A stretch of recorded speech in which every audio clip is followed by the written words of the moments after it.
So going back, I don't know, to probably 3 years ago, I bought myself a Dragon 32 computer I knew absolutely nothing about, but I was kind of curious about. So I really wanted to get one to have a little tinker about with it, and I bought one.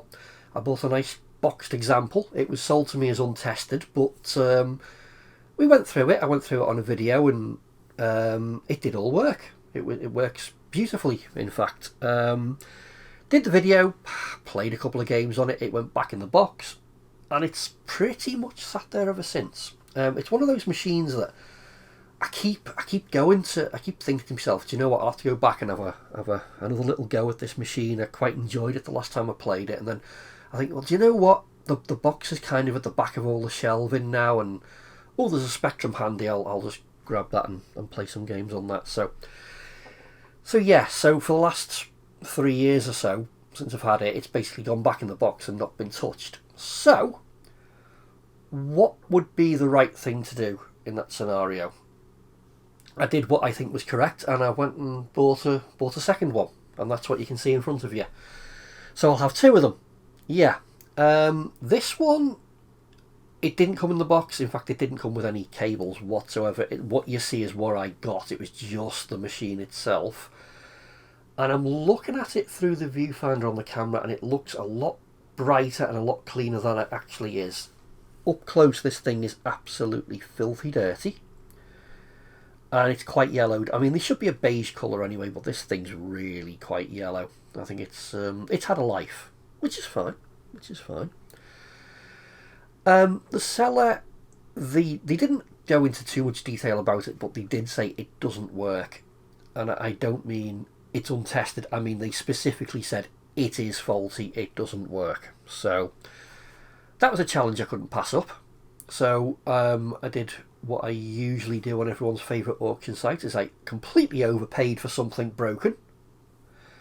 And yeah, it turned up a few days ago, so I thought we'd dig into it together, and we'll see if we can identify a fault and see if we can fix it. And if we can't fix it, maybe we can identify what went wrong with it. Yeah, in general, apart from the fact that it's absolutely filthy, it's in good condition. I mean, it's in good physical condition. There's no real marks or scrapes or chips or anything on the plastic case at all. All the keys are present, although they're gross. I'm going to need a tetanus shot after handling this thing. The Dragon sticker, that tends to start getting a bit flaky after a few years, and this one, it's starting to wrinkle a little bit, but it's not too bad. I'm not going to worry about it. The keys have this lovely sort of, almost like a BBC Micro. In fact, it might even be slightly nicer. Nice feel to them. Spacebar works, but it's a little bit crunchy. It's a little bit sticky. But I'm going to put that down to just dirt in general, really. Yeah, so what I'm thinking is, see, normally what I do in these situations is I just throw power to them straight away. And if it doesn't explode, I'll call that a win. And if it actually happens to work, there's a bonus. Right, sorry about that. The dog came in and hopped all over me and wouldn't leave, bless her. So I had to sit there for a bit, poor little thing. Anyway, yes, where was I? Oh yeah, that's right, I was talking about powering this thing up. I said normally I just throw power to these computers and hope for the best. But I don't think that's the best approach, really, and maybe I should stop doing that. So, if I remember correctly from my last machine, what you can do with these is when you open them up, is you can actually separate the power board from the main computer, and you can test the voltages independently. So I think we'll do that, because if I remember correctly, this has the 4116 RAM chips in it, and if they don't get all their voltages correctly, then it will damage the chip. So let's try to limit any damage if we can. So let's open it up. So very simple to get into. Let me just refocus the camera. 4 screws. The security warranty tabs have already been broken on this, so I'm not the first person in here, which is always a good thing, because it means that maybe somebody's already started fixing it and some of the issues have been resolved. Wouldn't that be nice? I mean, just in case my sarcasm wasn't obvious, it never means that. It means you're dealing with whatever the original fault was, plus whatever has happened to it somebody trying to fix it, but you know what? This makes things more interesting, doesn't it? So let's get these screws out.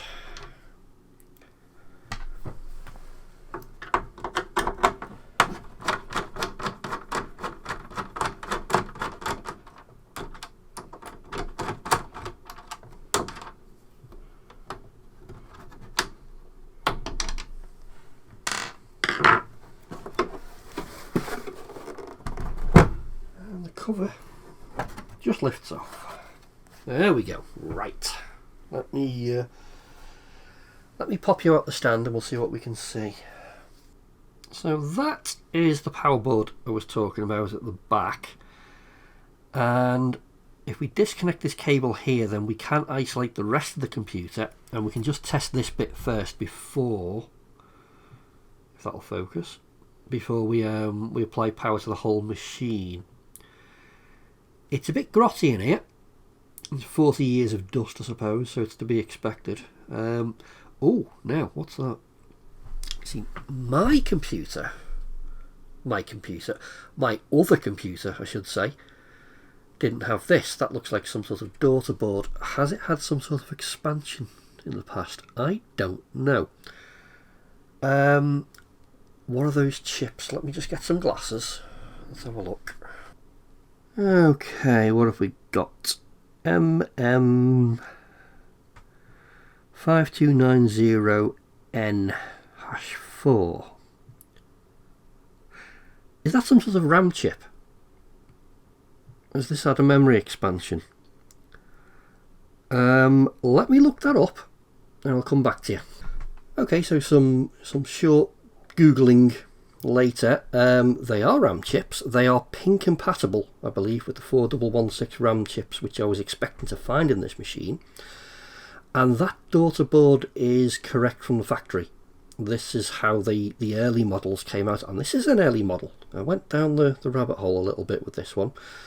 So from what I can glean from the internet, originally this was designed as a 16K machine, and then the Sinclair Spectrum came out with its 48K option, and to remain competitive they had to redesign this into a 32K machine, hence why this daughter board, piggyback board, whatever you want to call it, was slapped on. And in later revisions, like the other machine I've got, these chips are integrated more into the board. So yeah, so that's why. So if it looks like it's kind of a bodge, that's because it was. There are some little jumpers over here which I believe are used to configure the voltages and the data lines to make sure that you're using it correctly configured for the right type of chip that went in here, because apparently they would use, a bit like Sinclair did, they could use faulty RAM chips and use the good half of them. So depending on what type they were using would depend on how you would configure these jumpers. So we'll have to be a bit careful there if we need to replace any, because I'm hoping if any of these blown, we should be able to replace them with 4116 chips, with which I've got a boatload because I don't have any of these. And I think they're pin compatible, but what I'll do is I'll just double check that, because potentially you can reconfigure the voltage there.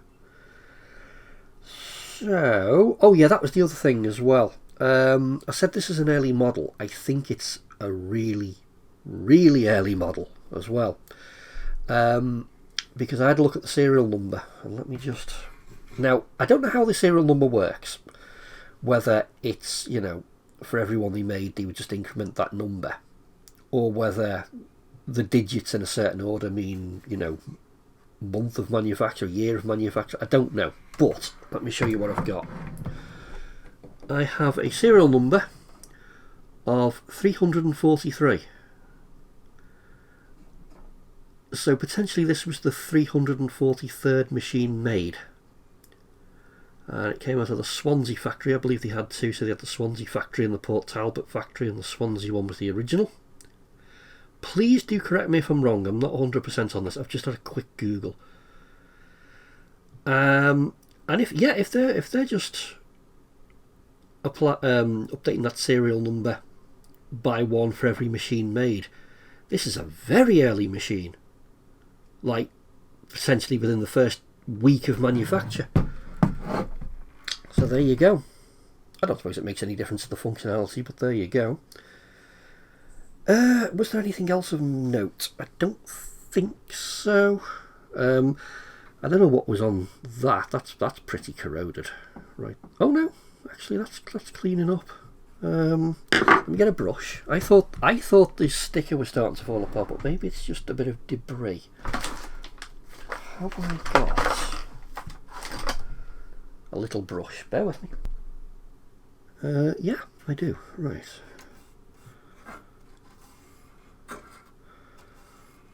No, the sticker's fine. I'm sure dragon enthusiasts will be able to tell me what that refers to. I have no idea. It's got the same number down there. Don't know. Don't know. Oh, it says on the board there, it says issue 2. So maybe it's not massively early. I don't know. I don't know.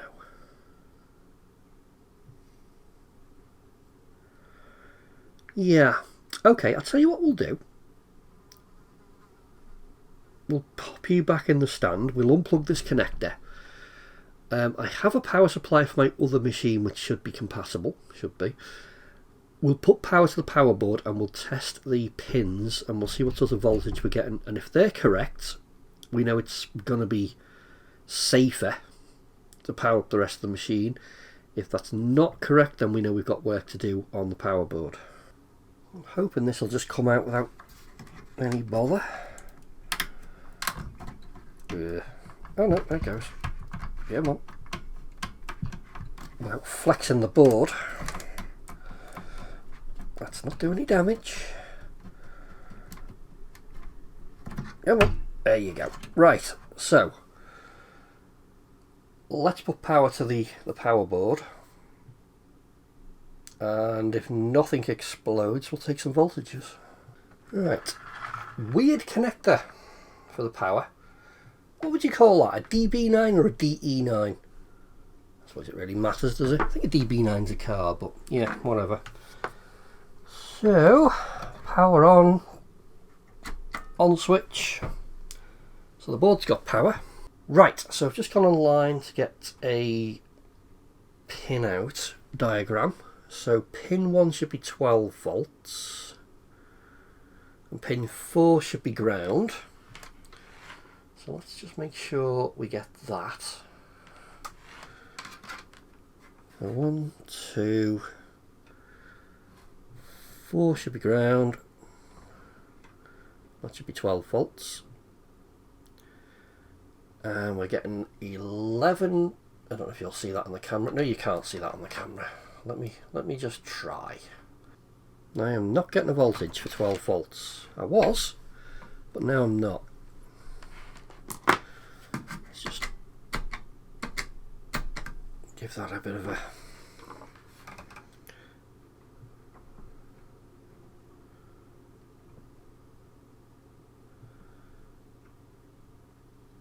Nothing.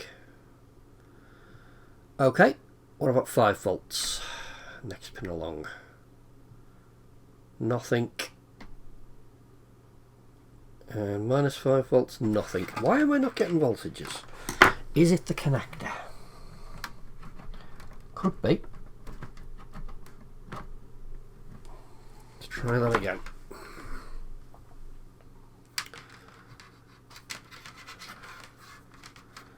I did have 12 volts and it's disappeared.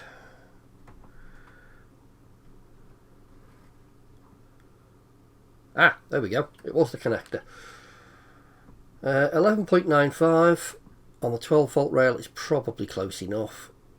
I've got a bit of a dirty connector, obviously. I'll deal with that. Then the next one should be plus 5 volts.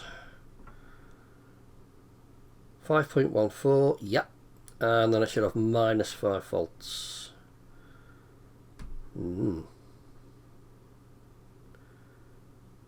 Yep, minus 5.1. So that's all good. Oh, pin 8 should have plus 5 volts for the modulator as well. Not that it really matters at this point. It seems to have died again. I wonder if it's that connector.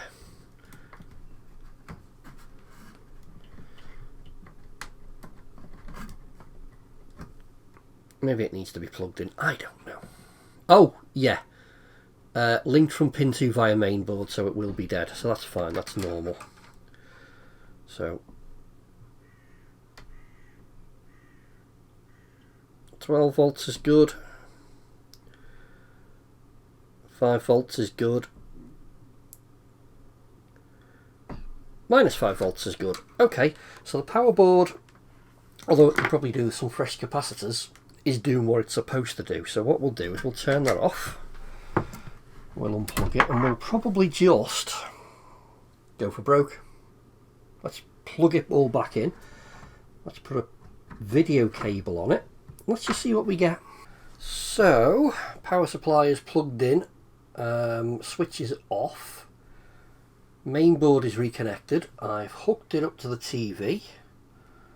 If it'll focus. No, it won't. Of course it won't. Focus. Let's throw the switch and see what it does. A big fat nothing. Hang on. Yeah, I'm on the wrong input. I'm an idiot. I mean, it's still not right, is it? But, well, it's doing something. Make sure it's getting all its voltages.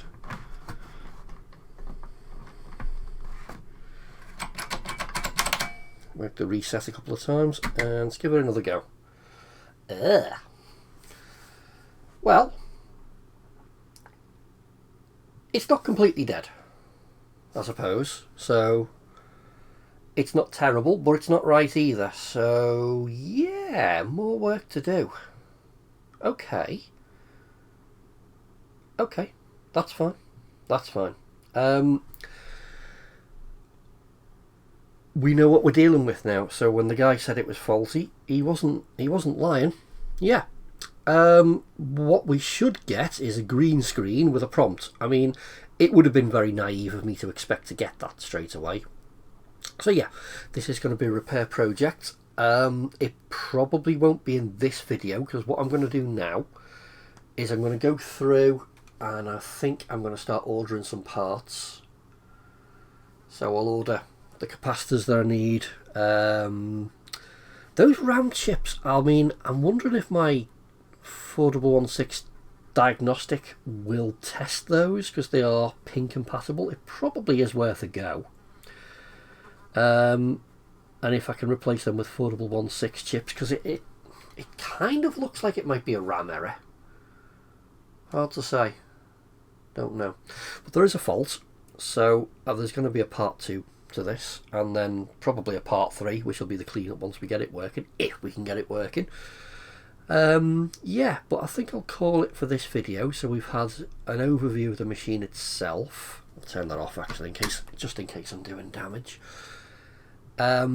We know that it needs some work. If anyone in the community can tell me anything about that serial number, if it really is such an early one, or whether the numbers, if the numbers work sequentially or they work differently, just let me know. I'm kind of curious. I'm guessing it's an early machine anyway, because it's got this piggyback board. But how early? I mean, is it really,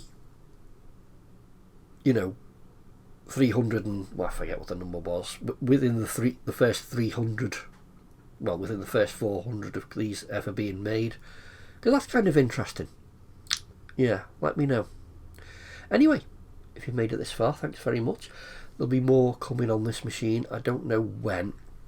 I'll probably film it in bits as and when I get time to actually do it, which is kind of sporadic at the moment. I'm kind of busy, so it might be a while.